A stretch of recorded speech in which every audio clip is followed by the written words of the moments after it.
This sketch was taken from a recent set of random idea thumbnails I made in one of my sketchbooks. I felt like making it into a more final piece. I felt it also would be a perfect piece to choose to use as part of the Angry Mikkos #ArtFromComfortZone, and I thought it might also be very fun to do as a 1-hour challenge. The timer only began after I got the sketch done, so it's not part of the 1-hour time limit. But the sketch was done very quickly as a series of sketches anyway. Lately I've been creating lots of epic thumbnails, and more of them are being used for final art pieces. I've been finding that when I'm doing thumbnails, I'm able to completely relax and make very quick pencil thumbnails in very cheap sketchbooks, because it's never a big deal. There's no pressure for any of them to have to become a final piece, so ironically, much of my better ideas and work lately has been starting this way. I find my mood and mental state affect my ability to create art at all. If I'm really upset or depressed or too stressed out about having to do anything extremely well or in a certain time limit in a certain way, it can reduce my ability, and in some cases, I can even get sick and be unable to make art at all. But when I'm happy, relaxed, confident, and believe I can do it, and fairly easily, I can, and I create much more art, faster, more enjoyably, and easier. Oddly, the exception to this being stressed out from having to do something in a certain time limit is any time I do a timer-based art challenge. For some reason, when it's specifically an art challenge, I actually relax, as it feels instead like a fun game, and I only have to take an hour, for example, so if it doesn't work out, I only wasted that 1 hour, and I can then move on or just try again. If you're loving a timer-based challenge but want to keep working on it, do so. I advise you simply save a version when the time limit would have been up, so you have the challenge version and the final version. I have various things assigned to each calendar month of the year. I created this in 2004. March is my month of the unicorn, which even actually has a song.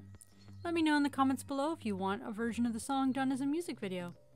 At any rate, I did this artwork a little bit belatedly into the month of March, but I now have it hanging up by my calendar. I make all my calendar art 8.5 by 11 inches. In order to be printed, I also try to set the files in Procreate under CMYK file type for the color profile so that it prints more correctly to the colors you see on the screen, although I'm not entirely certain if I did for all of the pictures I've done for this year so far. Either way, I think it printed out rather nicely. I originally did the frame, which I cut out of this video because I end up not using it for the final artwork, as I decide to go with a forest background instead. This felt like a bit of a waste, but I did save the frame as a separate, clear background layer that I'm going to use in a different artwork in the future, but I felt it clashed with the final background. I made a lot of corrections and went through different iterations. As you can see, I correct the tail several times and go through multiple versions of the mane. After completing the line art, you can select around it and invert. Go to a new layer and fill it in with a solid color. Use this as your base. Alpha lock and then paint on top so you only paint where the layer is. Create new layers and clipping mask them so they only go on top of what you've already painted. Create the background layer behind all that. Using layers in Procreate is extremely helpful. This works in other digital art software as well. Make sure to use layers to your advantage. You can't use too many layers in Procreate. Try and find different brushes. I advise you find your favorites, put them near the top of the different brush palettes, or create a new favorite brush palette to use. When you experiment on creating new brushes, make sure you don't experiment on the original. Always duplicate it first. Here I'm painting in different colors and deciding on how he should look. I also decided on various things about his character. Mint Rain Star Haven is a unicorn from the world Hesartamai. One of my core worlds of Atar I created a long time ago. This world of 3 moons has many unicorns who are quite a common people here. Mint Rain is male and goes by male pronouns. However, he is capable of turning into androgynous and female forms. Here he's shown in his androgynous form, as I wasn't in as much of a mood to add certain anatomical details in. I always continue to add more, little by little, to my worlds as I continue to go through life. And I decided it would be good to add a new unicorn character. I wanted to do a unicorn character that had good contrast. I went into this knowing I wanted to do a pale versus dark, and I wanted to do more of an opalescent colored horn. I ended up doing a pale body with dark mane, and I decided, well, let's put stars in there because that's nice, and I have precedent on this world of doing that with different unicorns.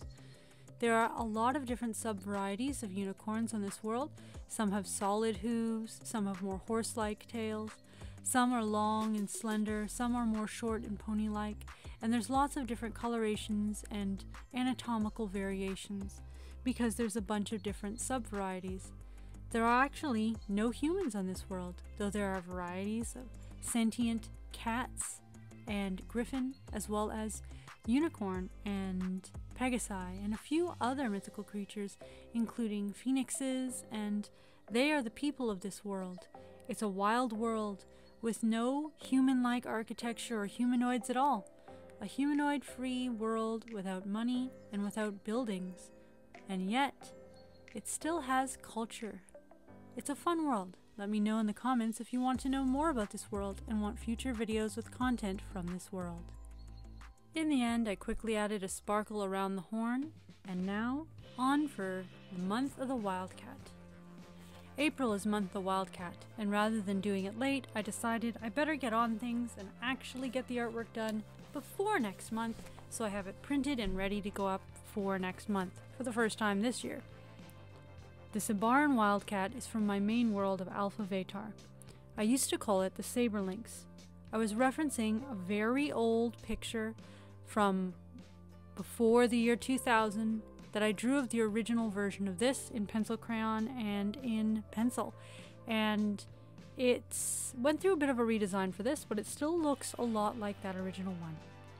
This is a species of large wildcat that lives in rocky, mountainous, and temperate to subtropical, mountainous to forested terrain, particularly in rocky, craggy areas. There are several subspecies with a bit of variation, and they are widely ranged. Similar in overall behavior to a cougar, but more about the size of a large tiger. They are pure carnivores. They hunt prey of a larger size on average, often not tackling anything smaller than a human, and primarily feeding on megafauna. Prey is often larger than they themselves are. They adapt to various strategies based on the area and availability of prey. They'll form prides, or hunting solitary or in pairs, depending on prey availability. They always work in pairs, however, to cooperate and rear their young together, or as part of a larger pride, not solitarily. They grow thicker coats in colder areas, and also can sometimes change coats based on the season. They can be tamed and reared as a pet or companion animal, but only 1 in 4 has the proper temperament for this, without additional magical or technological aid to prevent risk of tragedy, as seen with what occurs in people's attempts to tame real-world big cats. In general, however, the Sabaran wildcat is a beautiful example of a natural animal that lives on a fantasy world. When I create my fantasy worlds, I often think of the entire ecosystems and work with and without magic. This is a non-magical animal at base, although on many of my worlds, including Alpha Vetar, now and then there are magical individuals born to any regular animals. These are often called royal beasts, and they usually are more intelligent and more powerful than a regular member of their species. They often are a bit larger and look a bit different than a normal member of their species as well, although sometimes they look similar to a regular member of their species and are of a normal size as well. There's a lot of variation within individuals of this species as well, based on region. Some of the markings can vary. It can be a paler color in areas where the rocks are paler. Often the coloration varies more based on the color of the rocks in the area than any other factors. Although, as I said, sometimes they grow paler coats in the winter and darker coats in the summer. I go through many different options for this background, and in the end, I'm going to take away that other mountain in the background, because I felt it was only distracting. I'm using different tips to come up with different ideas for the background, but in the end, some of them I discard. I felt that those clouds were distracting, and I brightened up the sky. I felt that it was better to just have the cat against the blue sky to show the contrast better and show the figure better. It's good to do different options and see what works well, and to change your mind is a perfectly fine way to go about making art. Here's the final version. Let me know what you think. Once again, that's all for this video. If you like my videos, please remember to like, subscribe, and turn on that notification bell to all notifications so you will know when a new video comes up. I aim for new videos every Wednesday, but sometimes life happens and things are delayed.